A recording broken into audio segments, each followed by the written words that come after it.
सहारा प्रणाम, स्वागत है आपका हमारी इस खास पेशकश में। क्या गिरफ्तार होंगे तहलका मचाने वाले पत्रकार तरुण तेजपाल? सवालिया निशान जरूर है। पहले यौन उत्पीड़न का आरोप लगा और अब तरुण तेजपाल पर पीड़िता के परिवार को मामला वापस लेने के लिए दबाव डालने का भी आरोप लगाया जा रहा है। सवाल है क्या होगा तेजपाल का? हमारी इस खास पेशकश में बातचीत करने के लिए हमारे साथ स्टूडियो में मेहमान मौजूद है। नारी उद्घोष की मुख्य संपादक सुषमा गणेश पांडे हमारे साथ मौजूद है। वरिष्ठ अधिवक्ता, वरिष्ठ वकील संतोष त्रिपाठी हमारे साथ मौजूद हैं और समाज सेविका, जानी मानी समाज सेविका शबनम खान भी हमारे साथ।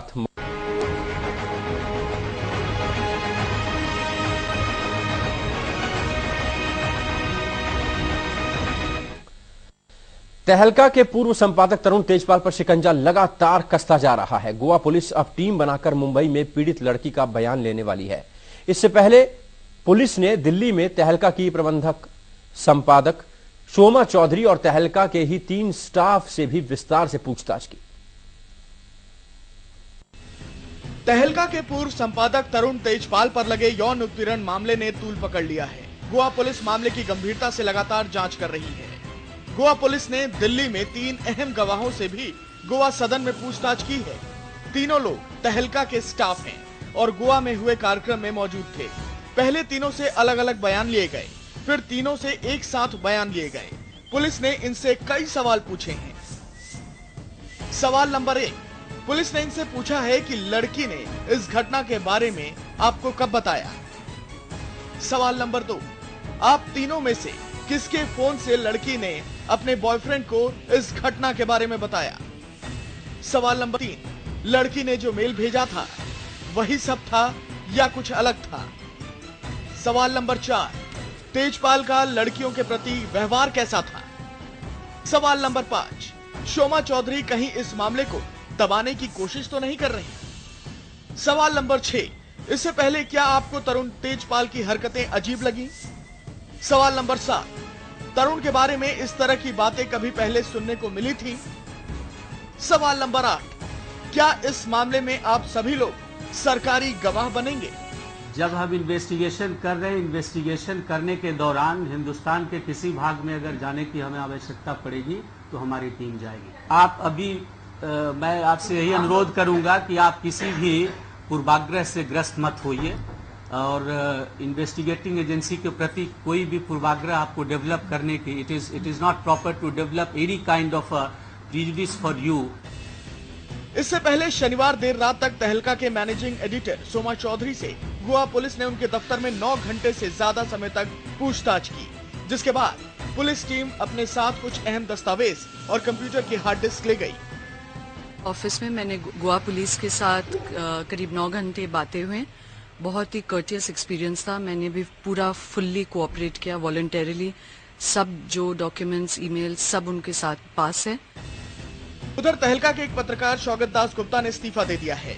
शौगत उन लोगों में से एक हैं जिन्हें पीड़िता ने सबसे पहले आप बीती सुनाई थी। इससे पहले तेजपाल मामले में तहलका में ही काम करने वाली दूसरी महिला पत्रकार रेवती लाल ने भी पीड़िता के समर्थन में संस्थान से इस्तीफा दे दिया। तरुण तेजपाल मामले पर सियासी लोग भी सामने आने लगे हैं। बीजेपी नेता सुशील मोदी ने ट्वीट कर कहा है कि तरुण तेजपाल को गिरफ्तार कर उस पर मुकदमा चलना चाहिए। उधर गोवा के मुख्यमंत्री मनोहर पर्रिकर ने मामले में राजनीतिक दबाव के आरोपों को खारिज किया और कहा कि पूरे मामले में राज्य सरकार का पुलिस पर कोई दबाव या दखल नहीं है। गोवा महिला आयोग ने भी मामले में संज्ञान ले लिया है। From Goa Women's Commission, they will definitely support the victims. If she comes forward and tell everything, whatever she has suffered, the police should take the action on this and they should punish her. They should put the behind the bar first. दूसरी तरफ तहलका की पीड़ित पत्रकार ने ये कहकर सबको चौंका दिया कि तरुण तेजपाल की ओर से उसके परिवार को धमकियां मिल रही हैं। पीड़िता के मुताबिक 22 नवंबर की रात तेजपाल के परिवार के एक सदस्य उसकी मां से मिलने पहुंचे थे। उन्होंने जानना चाहा कि परिवार किससे कानूनी मदद ले रहा है और पीड़िता अपनी शिकायत के बदले में क्या चाहती है। पीड़िता का ये आरोप अगर सही है तो तरुण तेजपाल पर शिकंजा कस सकता है। इस समय दिल्ली से प्रीति पांडे के साथ रविकांत राय। चर्चा की शुरुआत करते हैं। शबनम खान हमारे साथ मौजूद हैं, जानी मानी समाज सेविका। शबनम जी, आप बहुत सारी पीड़ित महिलाओं से मिलती होंगी, जो लोग ऐसे भंवर में फंसे होते हैं कि शिकायत की है तो उसको आगे तक लेकर जाना है। अब यहाँ पर ये सवाल सबसे अहम हो गया है कि उसको, उसके परिवार को धमकियां मिल रही हैं, कुछ लोग उनके घर जाते हैं, कहाँ से आप कानूनी मदद ले रहे हैं, इसके बदले में आप शिकायत ना करें, इसके बदले में आप क्या चाहते हैं, इस तरीके की बातें, इस तरीके के आरोप बहुत ज्यादा घातक, बहुत ज्यादा दुर्भाग्यपूर्ण। बिल्कुल भूपेश जी, एक तो आप इतनी बड़ी गलती करते हैं जिसे आपने खुद ही माना है, हमारे कहने से नहीं मैं बोल रही हूँ कि हम लोग उन्हें अपराधी समझ रहे हैं या उन्होंने अपराध किया ऐसा कहने की कोशिश कर रहे हैं। उन्होंने ही अपने ईमेल के जवाब में जो जवाब भेजा है कि हाँ मुझसे गलती हुई और मैंने इन चीजों को किया था और मैं माफी चाहता हूँ। तो अगर आप ये सब चीजें समझ रहे हैं, फिर आप उस पर, लड़की पर यह भी प्रभाव बनाने की कोशिश कर रहे हैं कि आप केस वापस ले लीजिए, या आपके एडवोकेट कौन है जो आपको ये कानूनी प्रक्रिया में लेकर जा रहे हैं। ये तो बेहद दुखद है। मुझे लगता है अभी वकील साहब भी बताएंगे इसको कि ये भी उनके ऊपर एक और धारा लगनी चाहिए कि एक आप क्राइम करते हैं, ऊपर से आप उसको धमकाने की भी कोशिश करते हैं कि केस को दबाया कैसे जाएगा। और बड़ा दुख होता है भूपेश जी देखकर, जब एक इतना सम्मानित व्यक्ति जो देश हित में बड़े बड़े स्टिंग करके, जिसने बड़े बड़े लोगों का खुलासा किया था कि देखिए ये लोग अपराध कर रहे थे और मैं इनको उजागर करने की कोशिश कर रहा हूं, आज वो खुद कानून के साथ कहीं खिलवाड़ करने की कोशिश कर रहे हैं। उनको तो आगे बढ़कर हाथ बढ़ाना चाहिए था।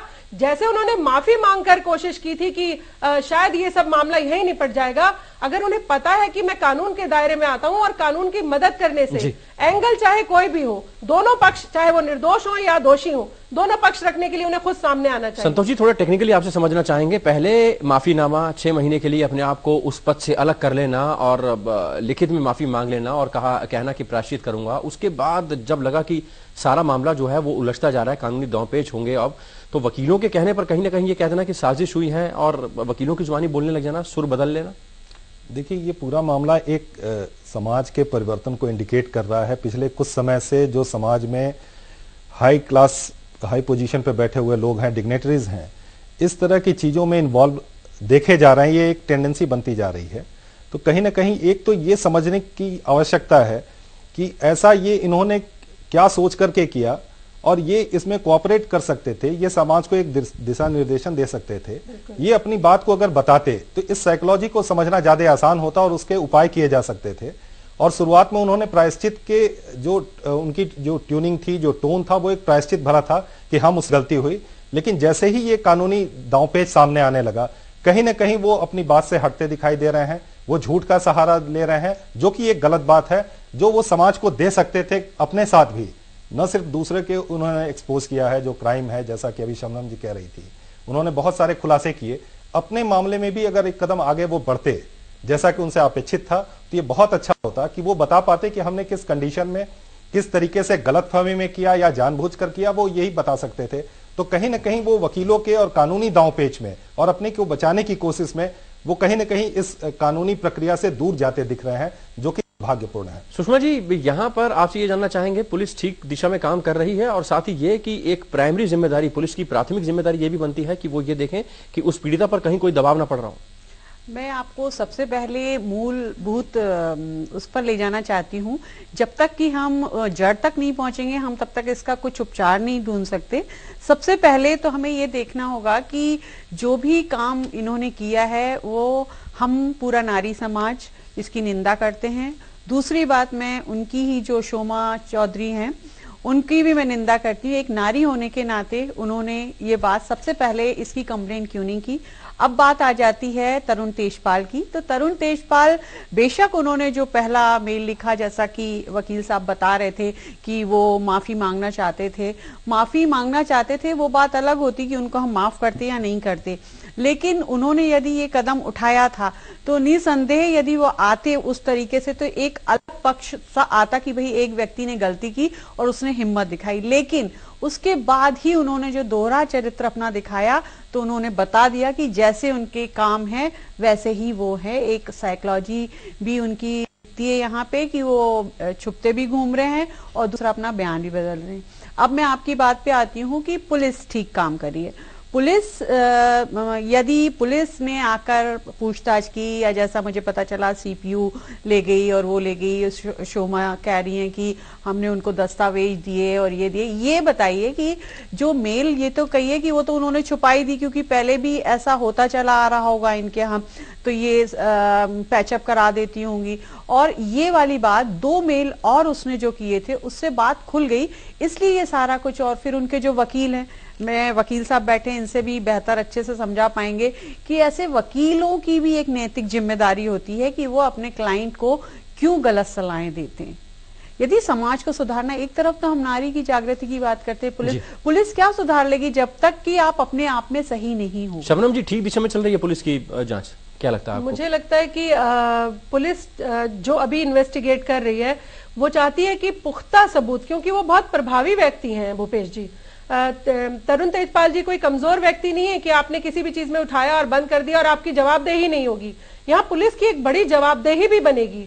आप उनके खिलाफ अगर बिना पुख्ता सबूतों के चले गए तो फिर मुझे लगता है कि आप लड़की का केस कमजोर करके जाएंगे। इसीलिए पुलिस अच्छी तरह से छानबीन करके और अपनी सारी चीजों को, सारे सबूतों को अच्छे से इकट्ठा करके तब उनके ऊपर हाथ डालने की कोशिश करेगी, ताकि वो कितना भी प्रभाव दिखाने की कोशिश करे, जब सबूत उनके खिलाफ होंगे तो फिर उनको कानून के दायरे में आना ही पड़ेगा। संतोष जी, यहाँ पर सबसे बड़ा सबूत उनका कबूलनामा नहीं, यहाँ पे सबसे बड़ा सबूत है उस विक्टिम का स्टेटमेंट, जो और सीन ऑफ ऑकरेंस जहां पे वो घटना घटी है उसका कोरबोरेशन, इन दोनों लोग का एक साथ होना, ये अपने आप में ही बहुत फुल प्रूफ सबूत है।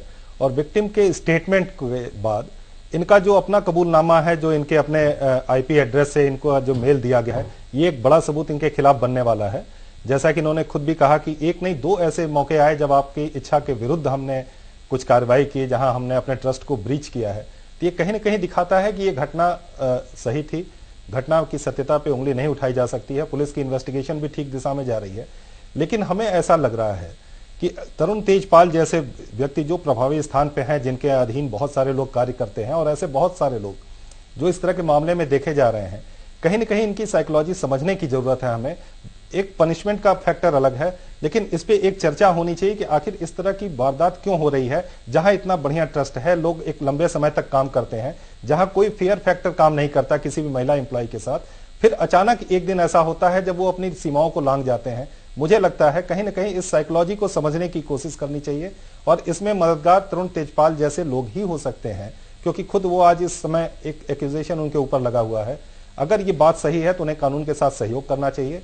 तरुण तेजपाल जी ने एक बहुत सारी लड़ाइयां कानूनी लड़ी हैं, कानून उनके लिए कोई अनजानी सी जगह नहीं है, और जेल ऐसी कोई जगह नहीं है जहां वो जाने से घबराएं या वो कमजोर व्यक्तित्व के हैं। मुझे लगता है उन्हें कानून के साथ समाज की भी मदद करनी चाहिए, ताकि समाज इस साइकोलॉजी को समझ सके कि क्या ऐसा कब होता है या क्यों होता है जब वो अपनी सीमाओं का अतिक्रमण करते हैं, सीमाओं का उल्लंघन करते हैं। शबनम जी, यहाँ पर अगर पुलिस की बात करें तो पुलिस, आपने बताया कि ठीक दिशा में काम कर रही है, पुख्ता सबूत जुटाए जा रहे हैं, लेकिन यहाँ पर संस्थान ठीक तरीके से काम नहीं कर रहा था। इसी की यही वजह देखी जा रही है कि जो उस पीड़िता पत्रकार के जो सहयोगी हैं, जिनको शुरुआती दौर में बता दिया था उसने अपनी दिक्कतों के बारे में, उन्होंने धीरे धीरे करके वहां से निकलना, वहां से अपने इस्तीफे देने शुरू कर दिए। भूपेश जी, आप एक चीज देखिए कि शोमा जी का जितना भी हम बयान सुन रहे हैं, वो उनका कहना है कि लड़की ने क्योंकि माफी की ही मांग की थी, इसलिए हमने कानून के पास जाना उचित नहीं समझा और यहीं पर ही सब मैनेज हो रहा था। शोमा जी एक महिला भी हैं, और अगर किसी का इस तरह से यौन शोषण किया गया है, आप कैसे कह सकते हैं कि हम घर बैठ के ही पूरी दाल पका लेंगे और कानून के, जबकि वो खुद एक बहुत वेल एजुकेटेड और बड़े पद पर, और इन सब चीजों को रोज दिन भर में 50 बार देखती होंगी। उन्हें पता है यहाँ कानून ही अपना काम करेगा, यहाँ घर बैठकर माफी नहीं मिल पाएगी, यहाँ पर आप अपनी तरह से मैनेज नहीं कर सकती हैं कानून को।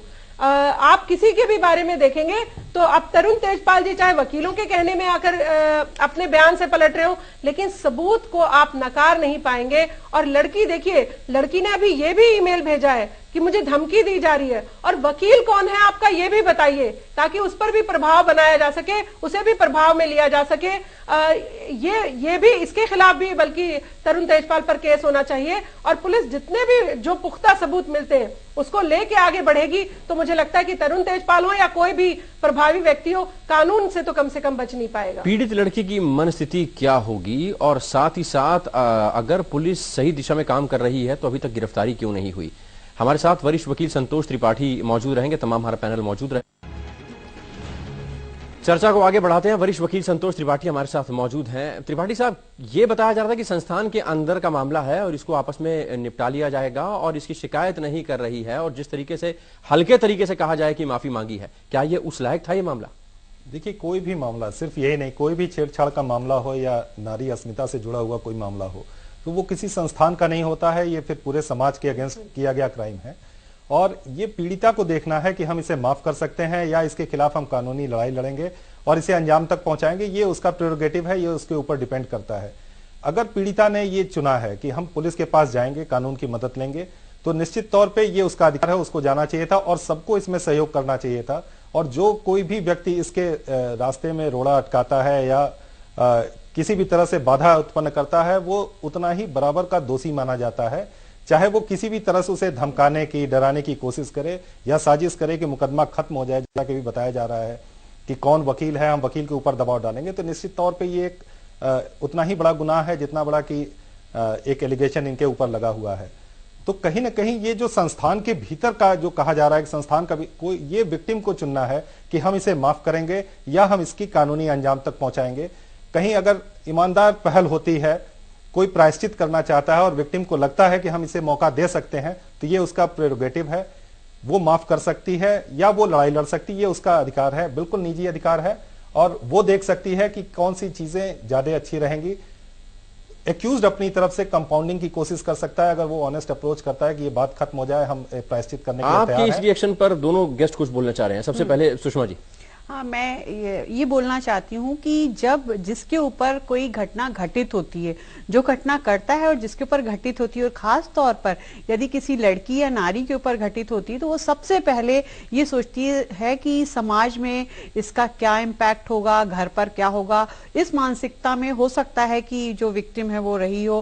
फिर क्योंकि हमारे जो उसके पेरेंट्स होंगे या जो हमारा समाज है, जो रिश्तेदार हैं, वो हम पे प्रेशर डालते हैं कि बदनामी हो जाएगी, शादी नहीं होगी।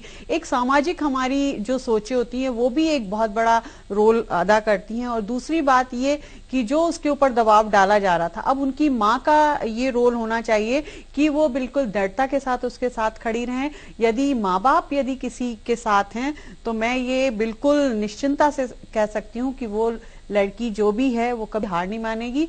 और हम जो नारी पत्रकार होके हम लोग साथ हैं या जो ये समाज सेवी हैं, ये हैं, हम लोग आखिरी तक उसकी लड़ाई में साथ रहेंगे। कितना बड़ा कोई ताकतवर हो, कितना बड़ा सत्ता का उसको सपोर्ट हो, हम उसके लिए खड़े रहेंगे। शबनम जी।